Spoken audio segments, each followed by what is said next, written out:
This is our daily tarot. I'm Kat. The opening card that we have for today is the Three of Wands. The challenge that we're facing today is the Four of Wands. We had that one show up yesterday. The way we're going to get through that challenge is the Knight of Swords, and the ultimate outcome is the Fool. So we have one major arcana today, a couple of wands, and a air or sword card. So the opening card that we have is the Three of Wands. We have our will of what we want to do and what we know perhaps we have to do. And then we have these two wills that are behind us. So we have this energetic in our lives that's really calling us to cross some kind of precipice of sorts that is emotional in its nature, because this adventurer here is looking to cross this body of water. So it's quite likely that during this Venus retrograde, we've gotten some perspective on a situation, or we have realized that we need to deal with a situation that has been going on in our lives. And this is a card of reluctance. Like, I know I need to take care of this and I need to move into this situation, but I'm reluctant to. And the message in this card is to move forward, because help will be there to support you as long as you just follow the energetic of wanting to cross this body of water.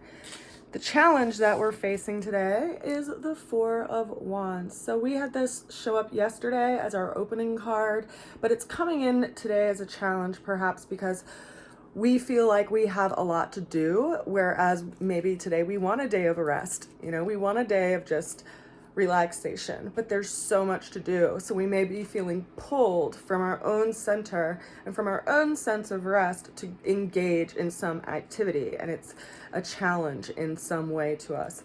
Now, the way that we're going to get through the challenge is the Knight of Swords. So this is communication, new idea, new way of looking at things, considering that perhaps what we think is solid or what we're concerned about is just kind of a figment of our imagination. It's kind of like, I remember when I was a kid, I would be so worried about certain situations that I'd be dealing with the next day, and I'd actually lie awake in bed at night and like think through all these conversations and how they could go, and I thought I was just so efficient and so practical in keeping myself up at night thinking about every which way these conversations could go.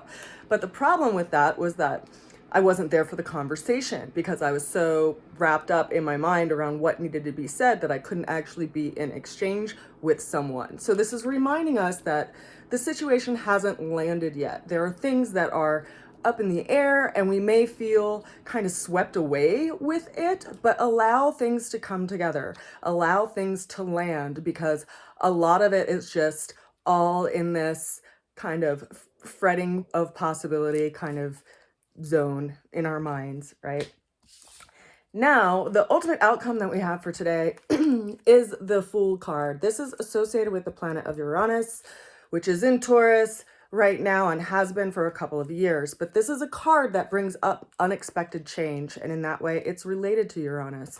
So you're likely going to find some changes this week, you know, and leading into it today, as far as where you're called to task in life, wherever Taurus is in your natal chart, because that's where Uranus has been bringing lots of change and making us adjust and kind of find where and how we're going to come to the plate on some situations, because it brings up leading our guidance or leading our actions from the heart. Okay, this card, the Fool, while he looks as if he's going to just be jumping over this precipice, he's looking out onto the horizon. He's not looking down. He's trusting that the path is going to be there. And some people may say, how foolish is that? Well, this card has shown up to me in really interesting times in my life, and I can tell you that it is really important that you show up from a place of your heart, no matter what situation you're put into. And in that way, not only will you kind of step into your own becoming in a lot of ways, but you'll also be bringing something to the table that sets a table for other people to meet you there and for them to step up in their own sense of becoming too. In that way, not only do we light up our own path, but we leave a lamp light on for others. So be ready for that. You know, when change comes, listen to your heart, follow that guidance in you, you know, and listen to it and follow it, and don't let someone just talk you out of it, you know, because you have that knowing and you know what you're here to do. Nobody else does. I send you so much love. And of course, feel free to reach out if you'd like your own personal reading. I am really excited. I'm going to get the bigger cards printed. So if you are interested in participating in a workshop or even having a workshop somewhere in your community or at a retreat center or something, and you want to collaborate with me, reach out to me at rootsofalchemy@gmail.com so we can set something up this year, because I'm filling up my calendar with different classes and different things that I'm doing, and I'd love to share the tarot, embody the tarot with people. I hope you have a beautiful day. I'll see you again soon. Bye for now. Mwah.